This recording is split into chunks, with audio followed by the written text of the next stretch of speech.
How's everyone doing out there? Welcome back to another episode of The Banker Next Door. I'm your host, Dr. Joe Berquist. So today we're going to talk about the rise of the AI employees. I've got an article from Bank Director, and I've also got a blog post from PCBB here that I wanted to share with everybody. So let's jump right into this. So this Bank Director article is called Invasion of the Job Snatchers.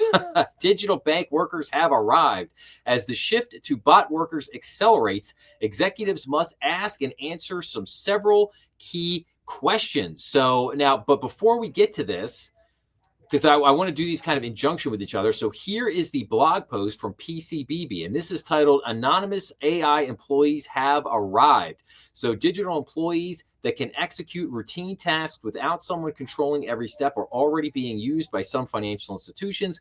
We discuss their current capabilities and their potential. So this article goes down to look into what are AI workers? Well, simply put, AI employees are digital versions of employees with the ability to carry out tasks on their own, typically under the supervision of human managers. In effect, they report to work each day and carry out their assigned tasks with the ability to contact supervisors if they encounter problems.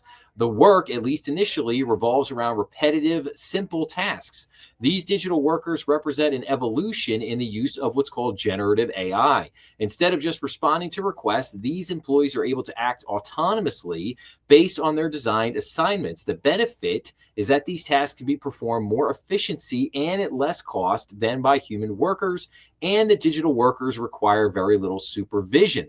So, who's using AI workers in banking? Well, a number of banks are beginning to experiment with this, specifically BNY Mellon and Goldman Sachs.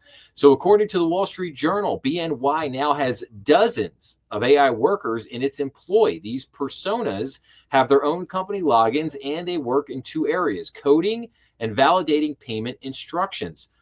They can make changes if problems are encountered, although these patches still need supervisor approval. BNY has plans to give these AI employees their own emails so they can communicate with other employees, possibly through other apps like Microsoft Teams. That way, if the AI worker encounters a problem that raises an additional question, it can reach out to human colleagues for consultation. Now, Goldman Sachs, the investment bank, has announced its new AI-powered software engineer, Devin. Devin performs coding work for the bank's developers and is expected to triple or quadruple the team's output using previous AI tools. Goldman Sachs plans to add hundreds of Devins to their workforce, possibly even thousands at some point.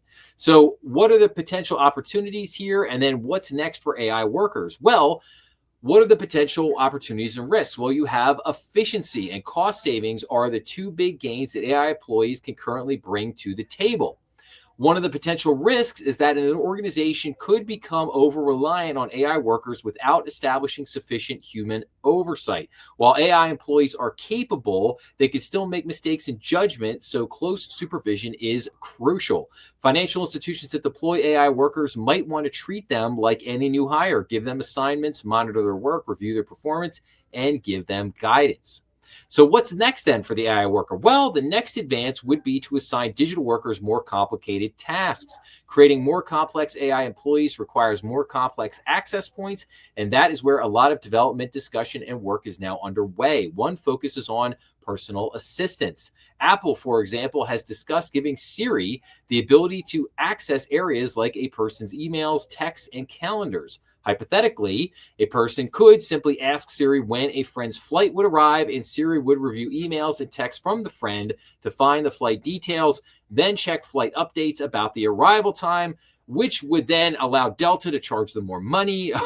wait, that's another topic for another time. But okay, but we get the gist here. There are definitely some opportunities. There are definitely some risks. What's next here is that, more complicated tasks. I will put a caveat out there that basically says that, look, I will say this about BNY Mellon. They have always been a cutting edge bank in terms of technology. That's always been their shtick. It's always been one of their, strategic, their competitive advantages, I should say. And it's something that they're very good at. That is not something a lot of banks are necessarily very good at or going to want to jump on the bandwagon for. Goldman Sachs, I think they've upped their game a little bit in time, but are they this AI powerhouse out there? I don't know. I don't know. Maybe. But anyway, let's get now that we've got that though, let's jump back to this bank director article. So, in Jack Finney's 1954 novel, The Body Snatchers, if anybody's ever seen the great classic movie, I highly go watch that. It's a great one. It's a classic. A California town is invaded by plant-like pods that have drifted to Earth from space. These pods replace sleeping people with perfect physical duplicates who have the same knowledge as humans, but they are incapable of human emotion or feeling. The human victims disappear forever. Now, we're in a reality where artificial intelligence AI workers or AI agents are replacing full-time equivalent roles at companies. It's not much of a leap to think of the AI agents as the new job-snatching pod people, and there are big implications for bank executives. Recently, the Bank of New York Mellon announced that it had employed dozens of AI digital agents that report to human managers. Their current work? Well, they're coding and payment instruction validation, and according to a late June report in the Wall Street Journal, they will soon have their own email accounts. With email, it's only a matter of time before these AI agents take over customer communication and interactions. The larger question the industry must ask is, when will the digital workers replace human workers? When that comes to pass, it will fulfill the words of Jamie Dimon, CEO of JP Morgan Chase & Company, who advised his employees to view artificial intelligence-driven job elimination as beneficial. He told workers that attrition is your friend. As this shift accelerates, bank executives must proactively decide how much decision-making power to delegate to digital workers and whether their data infrastructure is ready for these AI agents to safely interact with customers in an emphatic manner. So, supervising the bots daily, not annually. So it says in my AI presentations, I often share that AI has no conscience. Therefore, bank executives need to validate that the key attributes that technology uses to make decisions don't violate fair lending, unfair, deceptive, abusive acts or practices, or Community Reinvestment Act guidelines. Regulations in banking means having controls in place to monitor AI inputs and outputs.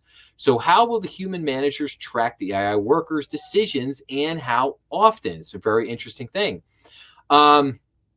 And it goes on to say, unlike quarterly human performance reviews, AI reviews are continuous, requiring near daily monitoring and adjustment.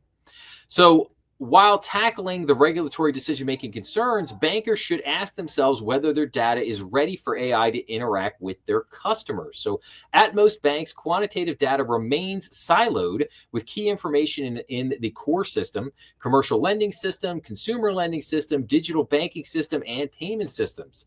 Bankers need to verify what records will be the sources of truth for their AI models and whether these sources of truth are accurate.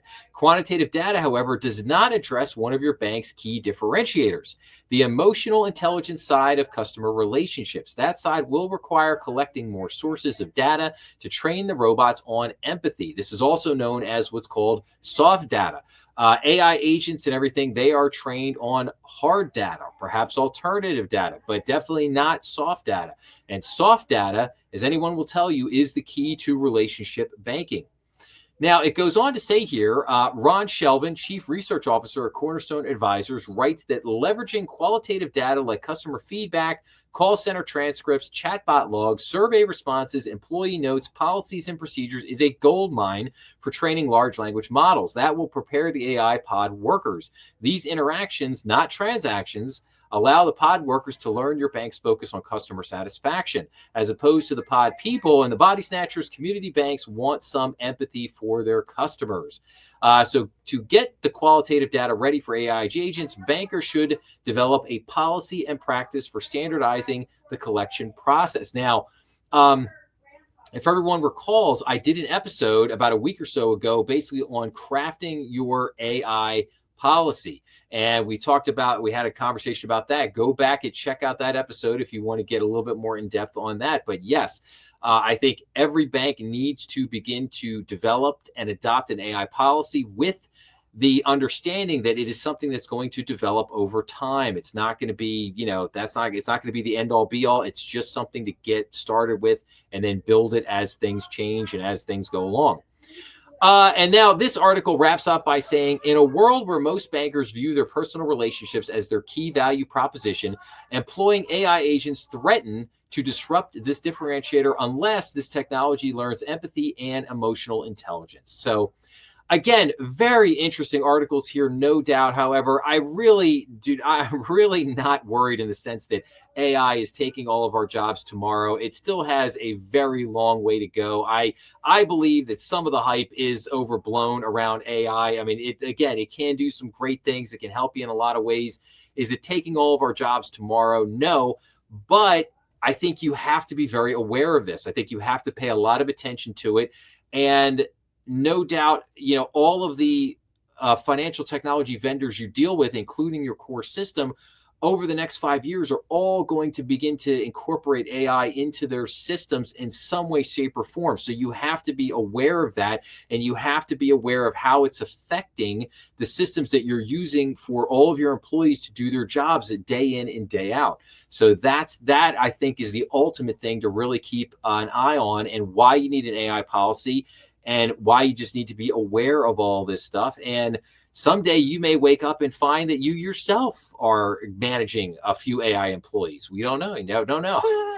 The pod people are taking over. So anyway, with that being said, if you like this episode, please make sure to like, share, and subscribe. That always helps the channel. Remember, we are on YouTube, Rumble, and all major podcast platforms. Please be sure to leave your comments down below, as I love getting back to everybody. And as always, make sure to check out some of the other content on the channel. I hope everyone has a wonderful day out there. Thank you for listening, and I will see everyone again real soon.